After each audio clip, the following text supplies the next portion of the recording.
The Good Buddies Anime Podcast is hosted by two rowdy, foul-mouthed American cowboys. Listener discretion is advised.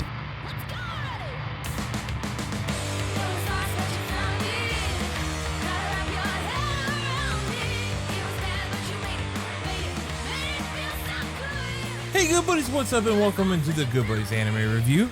I am your good buddy Roger. And I am your good buddy Brandon. Hey Brandon, how you doing, buddy? All right, buddy. How are you, buddy? I got bonked, dude. My bell is ringing. Yes, a box fell on Roger's head at work, and I walked in there after it had happened, and he said, I have a concussion. And I was like, so you need to go to the hospital? No. It sounds like you might need to go to the hospital. But he's been having a bit of a headache. No ramble today. We're just going to get this and get on out. I struggled through a headache all day. And it's not like my normal migraine headaches. Like this is a genuine, uncommon for me headache in which my whole head is hurting. Specifically in the area around my temple in which I got bonked. Should probably go to the hospital, bud. Nah, man, I'll never financially recover from that. All right. Your boy's got no insurance. We'll get there. But Roger, that's neither here nor there. We will talk all about how you have, irreparably damaged your own brain and possibly are going to become a serial killer because of your frontal lobe accident, which is very common. But today we're going to talk about one of our favorite shows, one that I think we both talked about it in episode 0. Yeah. We were talking about our favorite animes ever. And look, we're talking about Cowboy Bebop ahead of the live action Netflix thing coming out. We thought it'd be fun. Yeah. And here's the thing, y'all. I just want to say this right now. If y'all are coming in thinking this is going to be a serious critique of the show, we're going to talk about, how it related when it came out, how it is now, how times have changed and therefore our tastes have changed. Perhaps, maybe any issues we have with the story. Let me tell you right now, you can go ahead and click off of this one because this is Brandon's comfort anime. Yeah, if you think Brandon's not about to whack off Cowboy Bebop, you need to get the fuck out. I am fully, I'm going full the green-haired girl from freaking Komi-san on this one. I am this anime's dog, and I fucking love it. I just love Cowboy Bebop. It is so good. It's just very good. So that's it. Like that's basically it. I don't even think we're gonna do scores because look, if we did scores, it would be a 10. It's one of the most iconic of all time. We just wanted to talk about this thing that we both love ahead of the new show drop-in, which we will talk about probably a couple weeks from now. First live action that we talk about, pretty exciting. It's gonna be a good time, or maybe not, and it'll suck. Who knows? Maybe it'll suck. Look, it's not gonna measure up. You can't really. Look, it can be fun. I have a feeling that it will. I don't know. I'm willing to say that I think that it will be good. I'm hopeful it'll be good. I think looking at what we've seen so far, it'll be good. I'm gonna say what I said, the same thing I said about the Sonic movie when they announced that. It can't be good, but it could be fun. And you know what the Sonic movie was? Pretty fucking good. So that's a pleasant surprise for me, and that's how I want to walk into this one. Yeah. You can't be disappointed if you don't expect the bar is very low for anime adaptations. Yeah, no shit. I mean, they just basically all they have to do is catch the essence of the show, and we're gonna be happy with it. Yeah, it'll be a good time. But let's talk about this one, man. Do you want to go down the list like we usually do? Yeah, let's do it. So if we were doing a review, we would start with the story and setting to talk about this one. Roger, do you want to take it or do you want me to talk? Yeah. It'd probably be, I guess, for the sake of this one, especially since it's taking me so long to think about the things that I want to say. He's got a head injury. I'll probably highlight in behind you. Also, okay. I'm messing up every other word. Do you need to go to the hospital? Nah, man, I'll never financially recover from that. Dude, it's very light, if it is an actual concussion or something like that, it's a very, very light one. You can have a mild, not a big deal. I was just listening to a podcast, earlier this past week where one of the people, a cabinet, their cat had knocked over a cabinet that hit him on the head, and they were like, I think I have a concussion. And I was like really concerned about that person. So just want y'all to know, Roger did, this didn't just happen. I do have a bump on my head. He's got a little goose egg. Yeah, and part of my brain is coming out. You said a little red. That's not part of your brain. Dude. That's my brain. That's not what that is. He did, this happened a day ago, and he had a sleep since then, and he didn't die. His pupils are moving. I'm good. It's just the brain fog and stuff that I'm dealing with. Yeah, all right, dude. Look, if any of y'all are concerned, I'm more concerned. Anyway, I think I'm okay, man. Cowboy Bebop is a great show. It's a bit of a, what would you call it, like a space western, like a a noir kind of thing. It is a little bit detective show, a little bit, straight up western, very actiony, with just, if there's one thing I can say about this show, it has more style than I think anything I've ever seen. Yeah. It is seeped into it. It also has a good bit of like a kung fu movie behind it too. Oh yeah, for sure. So the show follows a group of bounty hunters. We start with 2 and more add on through the episodes. By episode 9, you've got like the full crew. And they are hopping across the star system. This is in a future where there is a, what is it called? The some kind of space gate. I forget what they actually call it. The gates. Yeah. They have these gates that let you go into hyperspace and get across to other planets very quickly. So we've colonized Mars. There's people on the moons of Jupiter and shit. It's rad. And there's big cities all over these different planets and moons. And that is the world we're in. And there are criminals and they're jumping around. So these guys are bounty hunters. They want to get paid. And that's the show, basically. I'm pretty sure it's just space gates and like that lead into hyperspace. Yeah. They're the hyperspace gates. Yeah. There you go. We got there. Halo. The Halos. It's the Halos. It's the Fargate. Yeah. It's the Stargate. The Stargate Fargate. We're not getting sued. But no, yeah, that's the show basically. Beyond that, there is a bunch of lore behind these characters. You've got the dude who was formerly part of this major crime syndicate who has a very checkered past and apparently some damn near literal demons in his closet that he wants to deal with. You've got the former cop who has been has his own issues with his former partners and or literal partners, both romantically and on the force. You have the mysterious femme fatale who they call Lady Luck because she loves to gamble, but who also... Damn, she ain't all that lucky. She ain't all that fucking lucky. But who also has a mysterious past that's a mystery to even her because she doesn't remember a lot of it, and she may or may not be a couple hundred years old. Who knows? And then there's the goofy ass hacker kid who's just perfect. Yeah. Ed. And the dog. Ein. There's a dated dog. There's a genius dog. I literally, I had friends that have gotten Welsh corgis before, and not a damn one of them had named it Ein. It's always Ein. It has. I guess it has. Been. You can't if I have had a Welsh one. corgi, I would name it something else. I would not name it Ein because I feel like everybody's corgi is named Ein. You would name it some other word that means one. Yeah, I would name it Ichi. Yeah, you'd name it Ichi. You'd absolutely name it Ichi. Yeah, I probably would. It's pretty cute. Point is, the show rocks. The characters rock. Setting wise, yeah, it's going all across the friggin' galaxy. There's some episodes that are a little more bodily where they take place pretty much entirely on the ship. Ship's pretty big though, the Bebop. And then there's other ones that go like literally they'll start on one planet, go to another, and then go to some moon. They're just jumping all around. Some of them are just in deep space and they're exploring these different things and whatnot. Yeah. It's really rad, and the world building in this show just kicks all the ass. There's so much. Like these tiny things they do. There was a really great scene in one of my favorite episodes, Heavy Metal Queen, a series of scenes rather, where the amount of development they do, not only with where they are, and this is a little more on the characters, which I mean we can go ahead and ease into, I guess. There's a bit where a character she's a space trucker, and she is calling out to the other truckers to try and figure out like where this dude is because the bounty hunters are chasing him. She's trying to help him out for whatever reason.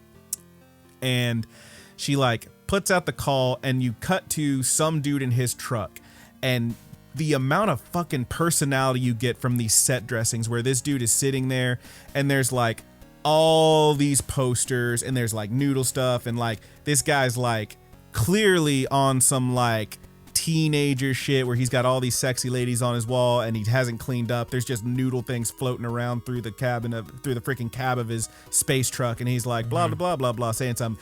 Cut to another dude who's like shit is all perfectly clean, and he's got like scrolls and shit, like very traditional like Japanese looking shit. He says a blah blah. Then it cuts to another guy whose shit is full of flowers and plants because he's Obviously, he's into like fucking horticulture or whatever. It's like these tiny moments. You see these fuckers for 5 seconds each. Yeah. And you get so much personality. It's so impressive to me the way they do this shit. Anything to add on to that, Mr. Headache? Yeah. No, well, just the level of depth. Yeah. Kind of what you're saying, that they go into everything. Yeah, man. Especially for, 1998. Yeah, baby. The far off distant year of 98. You get stuff now that we review and we give good scores that don't have the depth that this series does.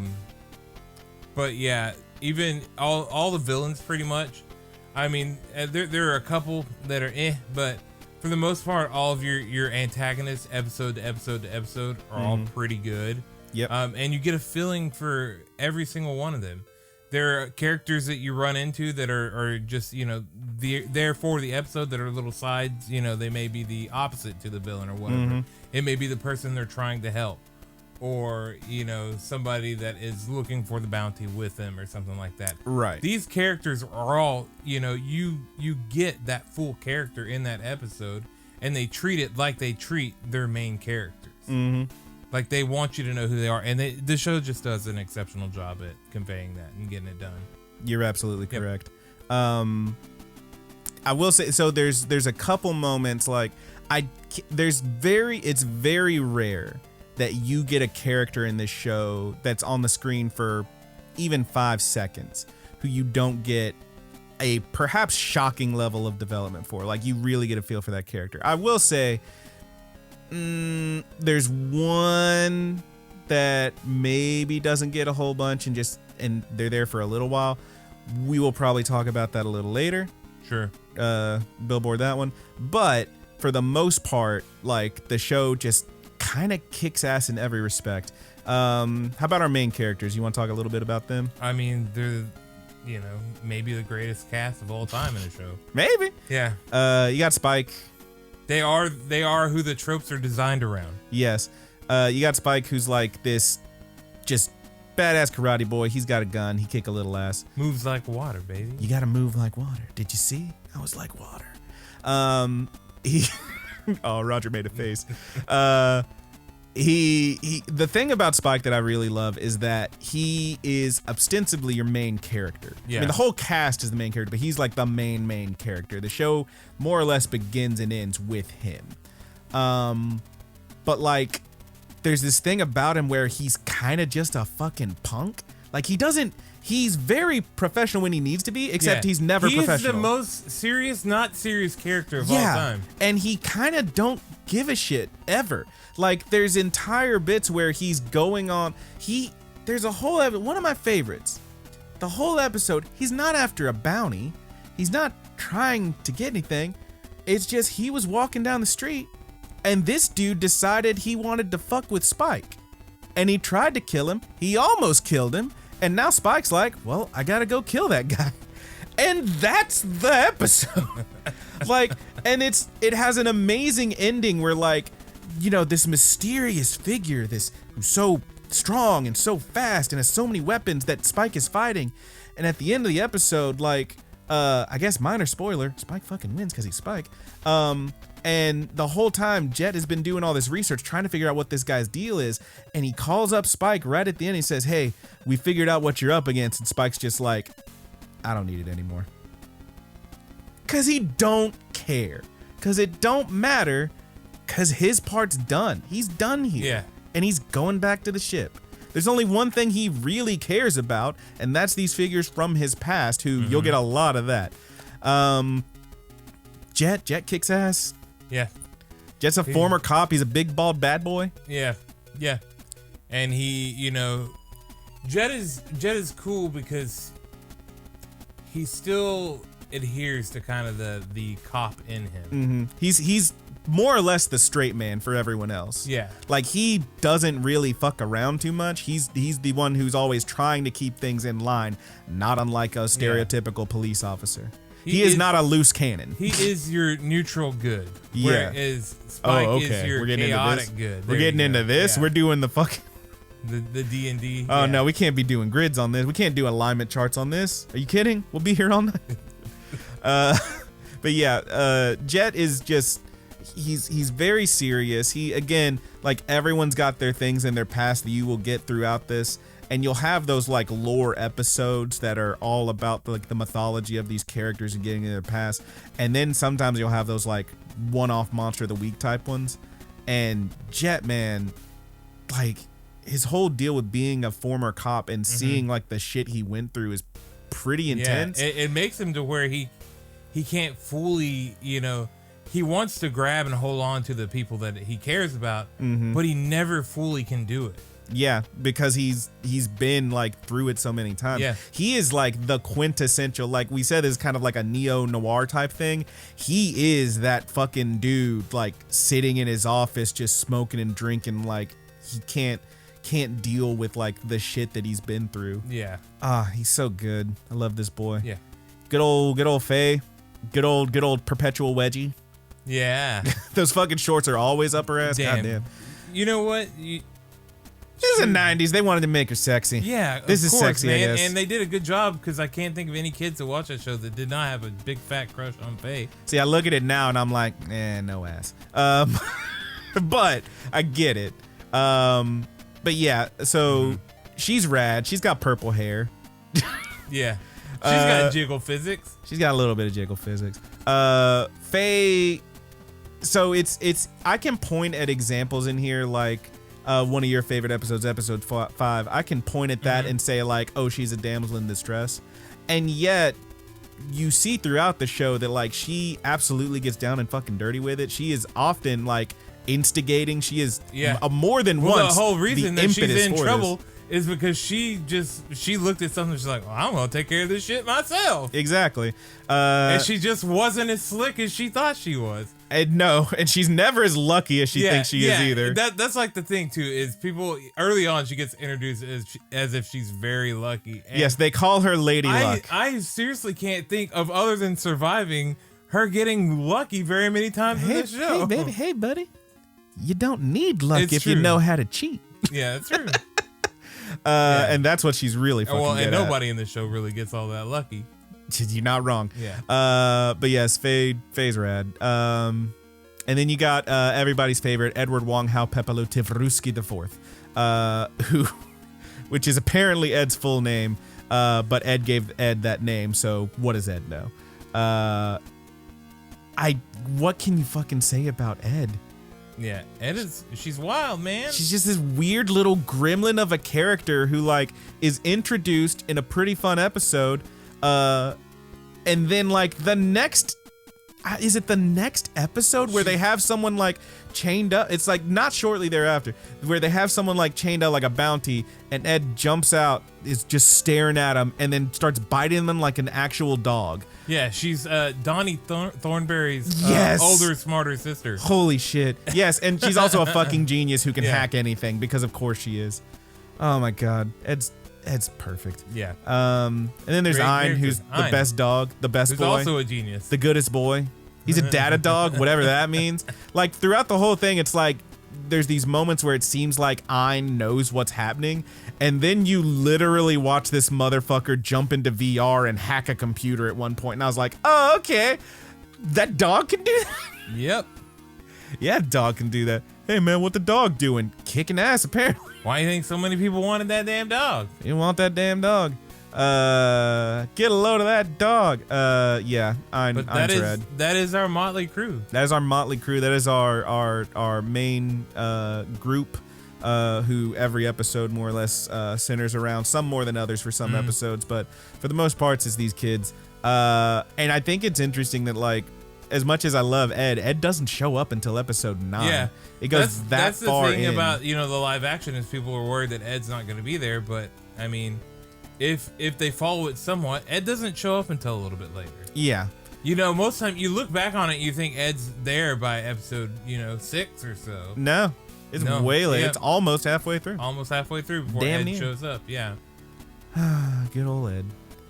But that is one of the main complaints I've seen about the live action so far. It's like, oh, they're gonna omit Ed. Oh, they're gonna omit Ed. But maybe I'm assuming that they're gonna do more than one season for this. Probably because it's Netflix. All right. How about that art and animation? It holds up to this very day. It's really fucking good. it's cell shaded animation. They took time. They drew all this stuff out. They animated it all out by painting it and flipping the frames and cells and stuff. And it's gorgeous to look at. Yeah, it still looks freaking amazing. There is every now and then you'll get some that's like, this is a little bit of CG, like when they're passing by a big planet slowly rotating. Yeah. It's pretty few and far between.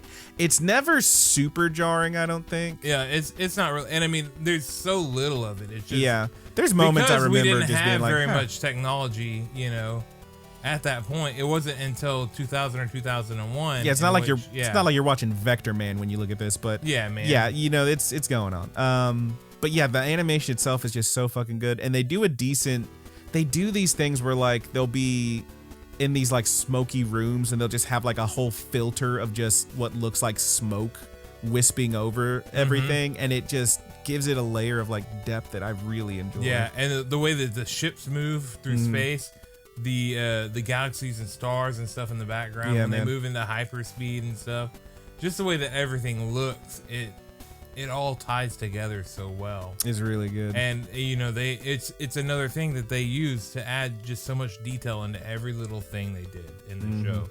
It's another very impressive quality about the show. You can tell that love went into the show and they spent a lot of time on it. Yeah, man. All right, so I could talk for like 3 hours just about the next category. So the music is incredible. Yeah, it's so good. The music and soundtrack in this one is, once again, there are shows that that we give a 2 on the soundtrack. Yes, that are not on the level that the Cowboy Bebop soundtrack is. I was telling Roger before this. I said like if we were gonna score this, I said before I don't want to do any screwy scores. I don't want to do any like 0.5s. I don't want to do anything like or 0.25s or anything like that. I don't want to go over or under our regular 2 points for each thing. But if I was to, this one would get a fucking 3 on music. Yeah. Like Yoko Kano, the goddamn seatbelts, like gonna be there for the live action too. Yeah. Yoko Kano's attached. That's all I really care about for the live action. As long as it's got some good music in it, I'm set. But my God, it's all just so fucking good. I think I was getting on my girlfriend's nerves a little bit because we watched the whole thing together, the whole like show. And the amount of times I would be like, oh, this is that song, this, or this song is called that, because I had the shit, like she was like, I just had the whole fucking thing. I don't fucking care. I know she don't, but I love it. The amount of times I was like, oh, this song is called The Egg and I. It's really great travel music. Whenever they're exploring some stuff, they'll play this. This one you may think sounds familiar to that last one. This one's actually called The Egg and You. Aha, pretty fun little thing they did there. It's kind of like that other one, but with just all piano instead of the bagpipes and guitar. And I'm like, man, I'm annoying, right? I'll shut up now. Point is, it's fucking great. Yeah. Thank God, like a few months back, they put the whole fucking soundtrack for Cowboy Bebop. I mean, now there are some tracks that have never been released. There's very few, but there are some. But for the most part, the whole thing is on Spotify. You can look it all up, and I recommend anyone do so because it's just that good. Yeah, and also, arguably the greatest intro and outros of all time. It doesn't get much more iconic of bringing a show in than Tank. Tank is just so fucking good. Like, it just shoots you in the face right at the beginning with those horns. Like, damn, dude. And the real folk blues is what made me really enjoy Japanese music. Made me really enjoy, I listen more than anything on my phone these days or in my car when I listen to music and not a podcast. I have my anime playlist, and I don't understand most of the words that are happening in this playlist of 100 something songs, but man, it's this is a song that made me realize that foreign music is so many people around here don't listen to anything that they can't understand. Yeah, I get that. It's absolutely just gibberish to them if they don't know, if they can't understand the words or anything like that. They can't appreciate the music. You gotta just let it wash over you, baby. This is the song that got me into where I was able to open my mind into appreciating other things. Certainly a level of understanding would be nice. Like yeah. Certainly some understanding of like what is being said would be nice sometimes. Well, and they do sprinkle in a little English in there too. So you know which great. part you can fucking sing. The real folk. Stupid ass. And then they do have a few like where they mix in like actual. They have The Singing Sea is one of my favorite tracks, and it's performed in English by, I pulled up the name here, Tulivu Donna Cumberbatch, who is a straight up jazz singer from Brooklyn, man. That song kicks ass. That's the one that I think it plays during one of Jet's episodes. And it's like the whole song is just contradictions. Like it's talking about things that can't exist. Like, I don't know, like the singing sea and the talking trees and how they're silent, but in a noisy way. Like that kind of shit. It's fucking beautiful. And again, that's a song that is actually used in a there's a music box version called Stella by Moore that's really good as well. That same melody, that same melody is also okay. I'll stop. But point is, the music's all very good. It has these melodies and these motifs that they'll use among different tracks that all sound so fucking good. And it's like that kind of shit where like, you know, I'll listen to a video game soundtrack and like you'll hear like this sort of like dun, dun, dun, dun, dun, like that thing, and you're like, oh, that's the army song. Yeah, and then they'll have like the same thing, but in like the villains track. It's like, ooh, but it's more deep and evil, so you know they're related. They do that kind of shit throughout this show constantly. And the way this show was composed and all the stuff was put in it, like the soundtrack, inspired so many things beyond it. It makes you wonder, like, if this didn't exist, what would soundtracks sound like today? Yeah. Would they be at the level that they are? Mm-hmm.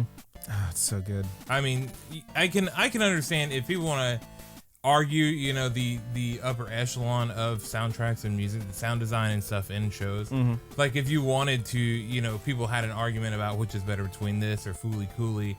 I could understand the argument, you know. Yeah, I think. But go ahead. I don't know, like, you know, for an expanded, you know, 26 episode long series, it's kind of about 25 or 26. 26? Let me look it up. I think it's 26. That sounds right. But you know, obviously Fooly Cooley is not that long. It's really powerful, and you know, Fooly Cooley came out later, so maybe it had some inspiration from this. That I don't know. I just don't know where sound design and music in shows would be, because before this there wasn't much like it. Yeah. Not that I've seen. I mean, I know there's a whole world of anime. Yeah, there's a whole seen pre-1998. Yes. I've seen a lot, but nothing that, you know, hits on this level.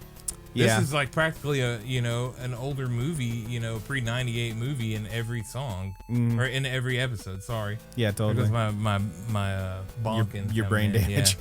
No. But yeah, like the whole like soundtrack discussion between like Cowboy Bebop, Fooly Cooley is one that I've always enjoyed having, because it's the question of original music that was made for this thing versus like tracks music placed in. Yes. And see, that's the thing, like, don't get me wrong, so the big thing with Fooly Cooley is like a lot of those scenes, the reason they look like fucking music videos is because they knew I want to use this track, and they designed the animation around the track. Sure. Rather than going the other way around, it like you sometimes put in the what came first, the chicken or the egg kind of argument. Yeah. It's like the question of like, if I'm playing what's a video game, God of War. I'm playing that last God of War game, and there's these epic sweeping tracks during the fights and stuff, and like to get you pumped, and it's just the right kind of music to get you into it. Or Final Fantasy, where like they'll have the different tracks that for the different moods, and like how those are all made for that, and they sound great.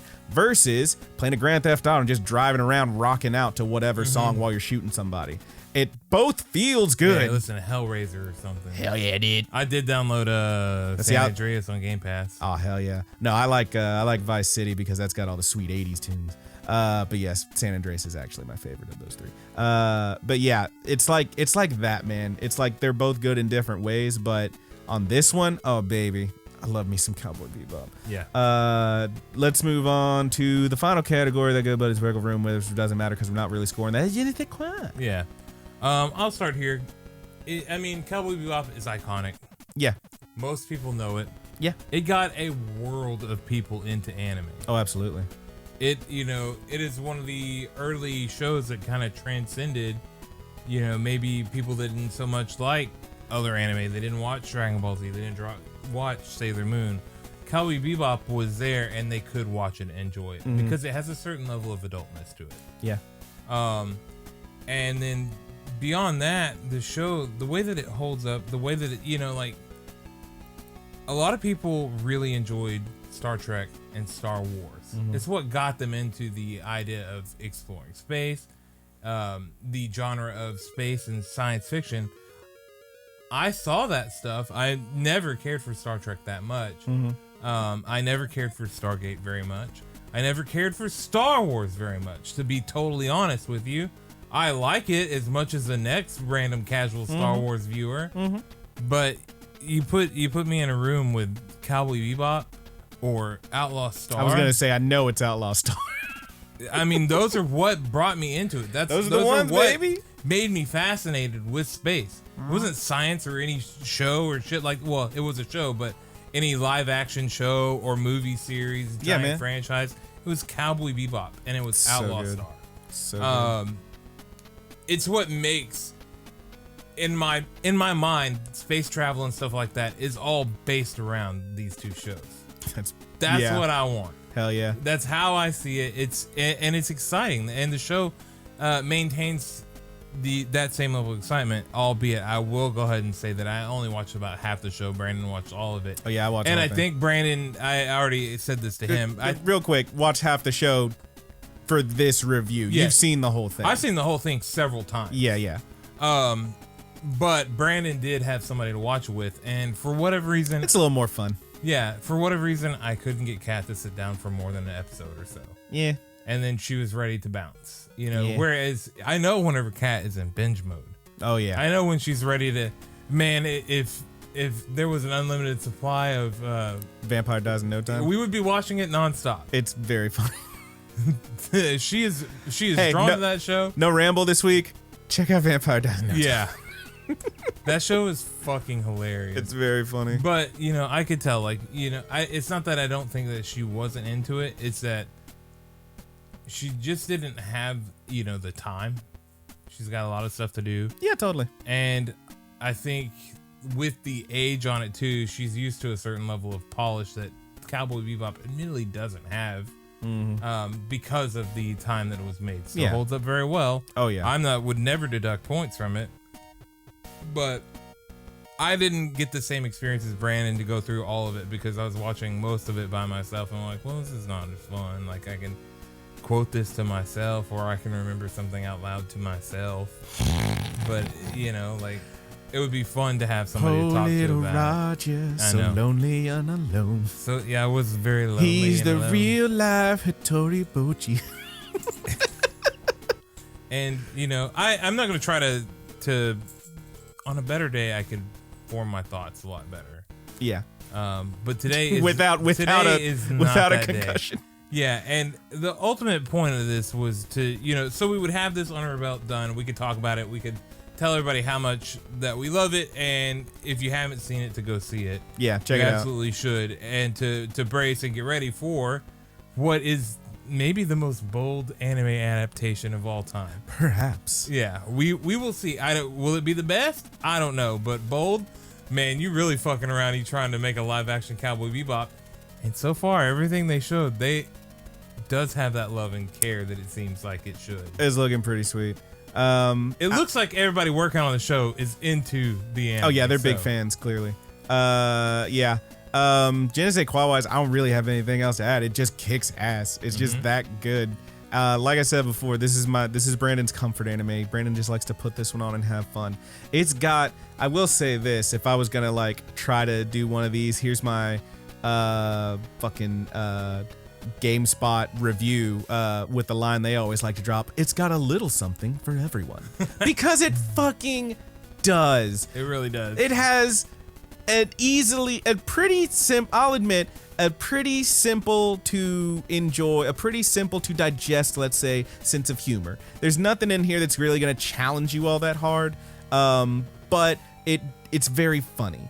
It's got its cutesy moments with the fucking dog. And there's other animals that show up every now and then, and they have fun. And it's got those sad moments for those people that like to cry.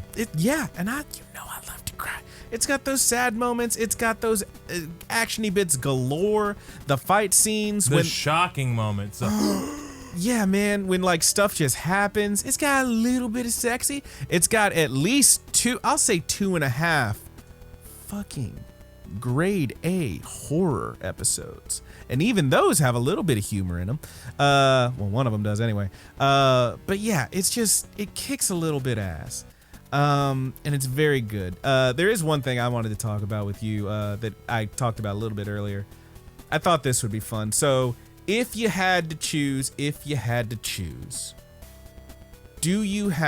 could you pick one favorite episode and one least favorite episode? I would really have to dig through and go through the whole thing to think of my least favorite episode. Yeah. I know my favorite episode is episode 5, Ballad of Fallen Angels. Okay. Yeah. That one kicks ass. I mean, it's got the iconic imagery from the whole entire show too. Mm-hmm. It's got the church scene. Oh baby, when Green Bird hits. Yeah. Just go ahead and talk about it. Yeah. It does. It's got that. What I said to you is that the interaction between the characters, the fact that the team is coming together and they still, they're trying to fill each other out and they're there for each other. Yes. Their interactions are amazing in that episode. Whether or not they fully enjoy each other's company or not yet, you have these three people who are just kind of rotating around each other and are at a point forced to interact, and they seem to actually care about each other. You here for me? You not here for me? I don't know. Am I here for you? It's just very good, dude. The way that it's written is very good. And then that's when you first get kind of the flashes into Spike's past. Mm-hmm. Yeah, there's like... And it builds the mystery for the whole show. Like, that episode does more than almost anything else, for the kind of crux of the show. The path that the show is going to follow. Yeah. I don't know if that makes sense or not. But, I get it, yeah. For me, if I had to pick a single one favorite, it is like there's so many that I absolutely love. I could go through and name a whole bunch of them, but that is not what we're here for. So I will say my favorite is there's an episode right toward the end that admittedly I know I've looked a little bit online, like, is there a universally loved or hated episode? And this one is like one of the least popular ones actually, but I fucking love it because I love it when you get goofy. And I think if I had to pick a favorite, it's probably Cowboy Funk, which is right toward the end when what's that motherfucker's name? Hang on, I gotta look this up. He ends up changing it to Musashi by the end. Andy shows up, and Andy is basically if Spike was completely clueless. And these two characters hate each other and end up having a big old... They're both trying to get the teddy bomber at the same time, and they keep getting in each other's way and fighting amongst themselves to the point that by the end of it, they are right there in front of the teddy bomber. They know where he's going to attack. He's right there, and Spike shows up and he's like, haha, so you're here to hear my hear why I did all this. He's like, hey, shut up. And then he hears the whistle. Here comes Andy, and they just start fighting. They do not care about this dude. The episode is fucking hilarious. I love it when they have a funny episode toward the end. They did it in Dororo, where they had like the weird, like the one where like fucking oh shit, what's his name? It's not Dororo. Oh god damn it. The main character? The main guy. Oh shit. Now that you got me on the spot. Haha, we fucked up. Mitsumaru, something Maru. Yeah, Yakimaru? Yeah, I think it is Yakimaru. Something like that. Where that dude like gets Hyakimaru. That guy gets fucked up by a fucking goblin or something, and it fucks with his head, and he ends up like almost marrying a girl, and it's real goofy and funny. They do one of those, but it's in Cowboy Bebop, and it's hilarious. I mean, don't get me wrong, I love those horror ones too, and I'm not a big horror guy, but fucking Peril of Foul, Toys in the Attic, those ones kick ass. Mm-hmm. But I love Cowboy Funk. It is absolutely hilarious. Okay, and which one is the one that is universally disliked? So, do you have a least favorite, first of all, or do you think that's it? Well, it's hard. It's really hard for me to. I don't know. Yeah, I can't think of an episode that I didn't actually like. I'm not gonna say universally disliked, but if you look up what's the worst Cowboy Bebop episode, almost everybody says it's the one right before Cowboy Funk, which is called Boogie Woogie Feng Shui. for a number of reasons. For one, it pretty much tells you almost nothing you didn't already know. In a show that like almost every episode is giving you a new character and an interesting character and a new way the world works and something new about these characters you already knew to further develop them and deepen what you know about them. This one does almost none of that, and it introduces a character that doesn't get a whole lot of development. And also there's kind of a weird thing because it's a Jet-centric episode, but he's looking for his friend and he meets his friend's daughter, and there's a couple moments where like the rest of the crew is like, wait, is that, you think he's going after this young girl? And it's like, all right, that's a little weird. That's a little weird that's what we're talking about. And then at one point, Jet has a line in that episode where, I can't remember exactly what led to this, but the girl says something like, about how he's older than her, and he's like, I'm not that old. I mean, I could be your mother, your big brother. Heck, I could even be your boyfriend. And then he's like, wait, why did I say that? And it's like, hey, that's kind of weird. It's a weird episode. Yeah. So I get why people don't like that one. I don't think there was anything outright offensive in that episode. I don't think so either, but I understand why in a show that is so fucking good that you can look at that one and say it's just kind of okay. I totally get that. I will say the actual correct answer for the worst episode is the final episode, because that means it's over. Yeah. You want more. I want more. And we're going to get more with this live action thing. What do you think, man? You got anything else to add on there? Not really, man. It's a great show. It's a really good show. If somehow you've never seen Cowboy Bebop, it's on the Netflix. Yeah. Watch it. It's really good. Yeah. Yeah, you should watch it. It's a must watch, really. Baby, you can get the Blu-ray from the Target for like $25. That's less than $1 an episode. That's a great fucking deal. Yeah. It's got two-parters in here, and they're both really goddamn good. One's right in the middle, one's right at the end. The one right in the middle is very good. Oh my god, what is that? Jupiter Jazz. Yeah, Jupiter Jazz Part 1 and 2. Oh my god, fucking grim, dude. Yeah. Oh, it's so good. Yeah. Fucking grim. Oh. Does that tie anything in at all with the kind of the physics they have in Carol and Tuesday? I know the universes are combined. It's just earlier. Yeah. But you know, on Mars, how some people become like. That is kind of a thing, isn't it? Yeah, there was a whole thing in Carol and Tuesday where like the atmosphere basically fucked with this one character. That's what I was wondering, dude. I was like, I don't know. I never actually thought of that. But see, that's the thing. It wasn't the atmosphere that fucked with Grin, and it was like straight up experimentation with chemicals and shit. But I could see how that would be a thing. We're dancing around like actually saying, but basically like there's these characters in each of those shows who are assigned one gender, and through no choice of their own really end up more trending to a different one in the show. So there you go. And thinking Carol and Tuesday too, it's not just the atmosphere. There's something. There was something up. It was like something with their physiology. They take a medication or something like that to help. Yeah, that's interesting. I never thought about that. Huh. I didn't know, because I thought it was not odd. Odd probably isn't the word that I'm looking for, but I thought that it was just a strange parallel. Yeah, I get that. That may be totally unrelated, but yeah, maybe. It's interesting though. Yeah, I don't know. They pointed out something similar in both shows, I guess. Yeah, you're not wrong. Yeah, that's pretty. I never thought about that. Anyway, show kicks ass. Whips a little ass, dude. I don't know what else to say about it. It's just very good. If somehow you haven't seen it, episodes could be my favorite too. They're really fucking good. It's hard to. They're really good. I think Ballad of Fallen Angels is the best episode. You got Julius in there. Julius is hilarious. Yeah. Like Spike goes out there trying to find Julia, ends up running to what is clearly a cross-dressing prostitute named Julius. Yeah. Who is like, and then his Julius's friends show up and they're like, "Hey, you got somebody?" He's like, "Can't you see he's straight?" It's like, God, this is so good.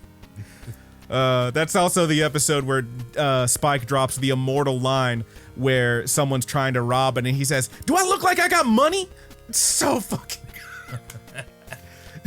It's so fucking good. Anyway, okay, I think that does it. Yeah. we're not giving scores to Cowboy Bebop because it's Cowboy motherfucking Bebop. It's a 10 out of 10. It's an 11. It goes up to 11. But why don't you just make 10 louder? Yeah, but these go to 11.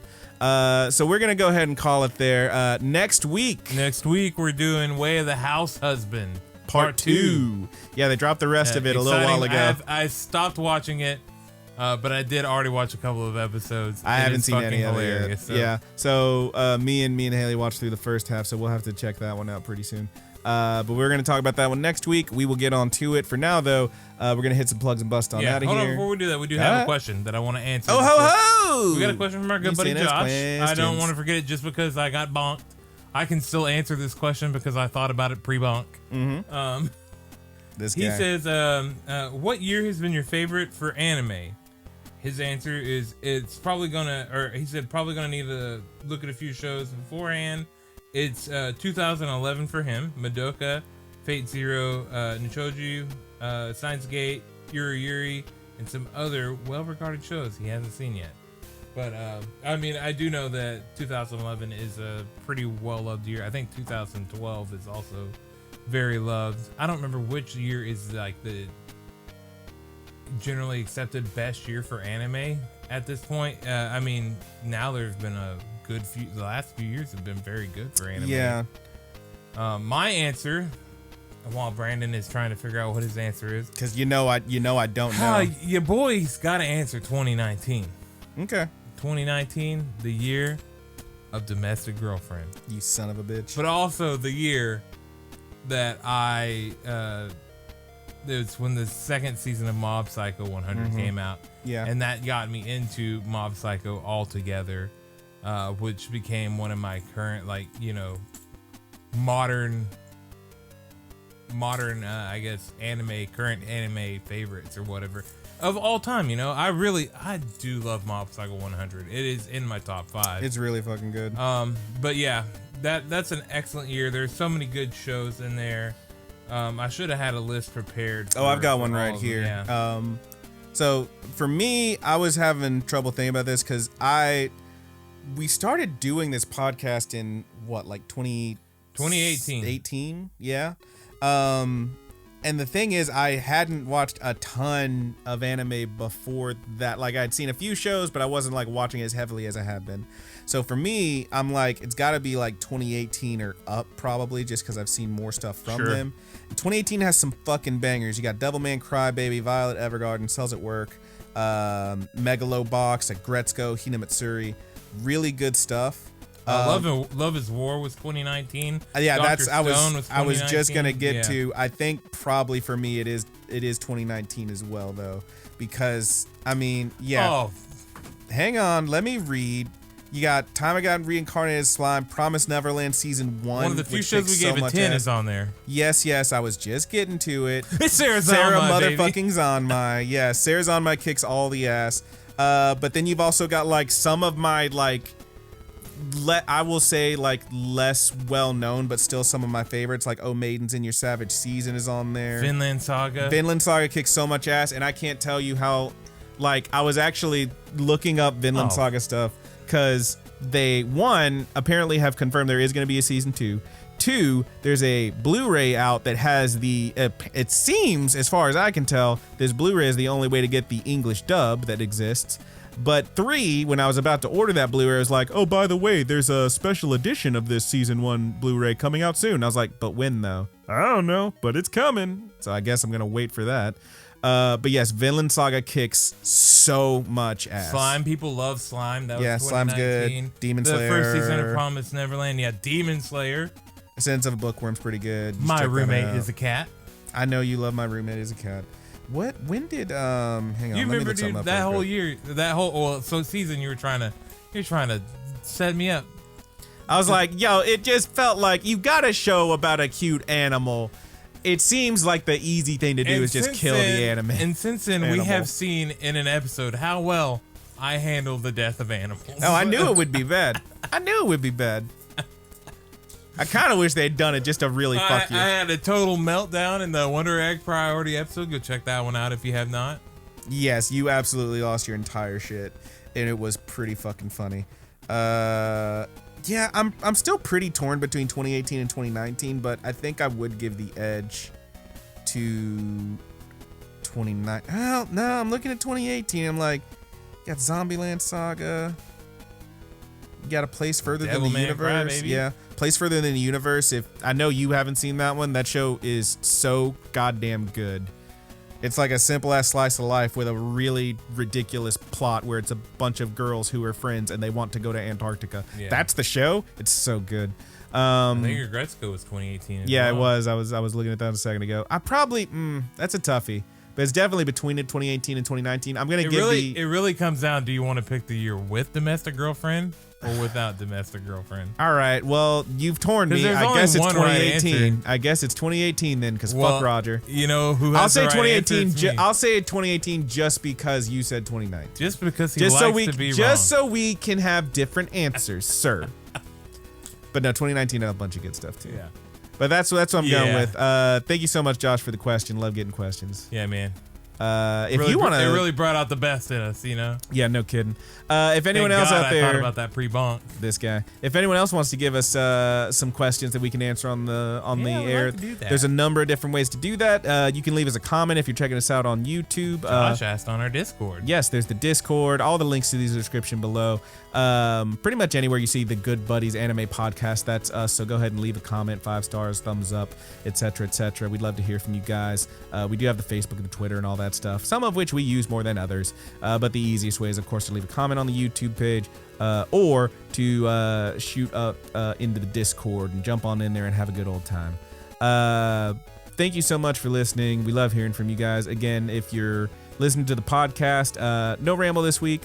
Whoops. Yeah. We'll maybe get one next week. Bonked, baby. The boy got bonked, and he's having a bad time.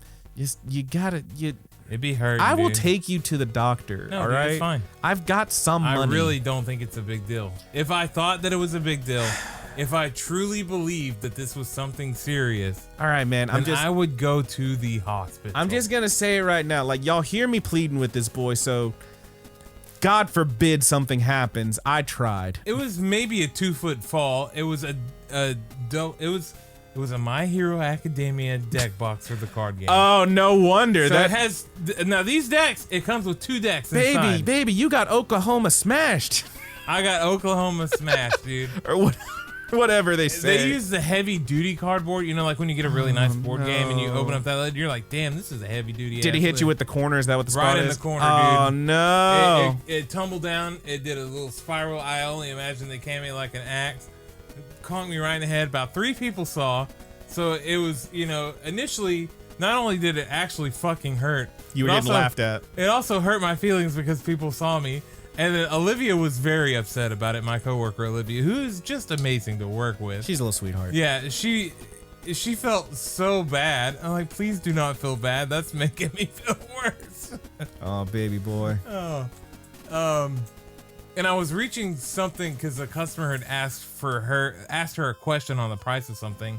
And I'm taller, so I was reaching up to get it. And then me being dumb, I was being impatient, and I jerked something down and knocked the box on my head. So you're saying she felt bad because she feels like it's her fault? Kind of, yes. Well, it is her fault. But it is not her fault. No, it is not absolutely not her fault. No, that's terrible. Well, I hope you don't die. I think I'm going to be okay, dude. All right, man. Today was fine other than the headache and occasional slight confusion. Just give me your logins and everything so I can delete this episode if you do die, because now it sounds like I'm just making it happen. They're like, why didn't Brandon take him to the hospital no matter what? I'm fucking trying. Y'all hear me. Anyway, thank you so much for listening. Like, comment, subscribe, click that bell so we can ding your dong. And if you're checking us out on Apple Podcasts, Google Podcasts, please give us 5 stars and a comment. We'd really appreciate it. It helps us spread the word and get more people in here listening. Tell your friends if they're into animes. It's always a good time. I had a lady at the job a couple weeks ago. She was wearing a Demon Slayer shirt that was the pig boy, whose name escapes me, and I can't remember it. Inosuke. I can never remember his name, but he is my favorite. And I said, you have the best boy on your shirt. And she was like, oh, yeah, you like Demon Slayer? And I was like, yeah, I like Demon Slayer. Me and my buddy do a podcast. We talk about it sometimes. She's like, oh, shit, what's your podcast? You see that? It's that easy to tell people about this podcast you enjoy.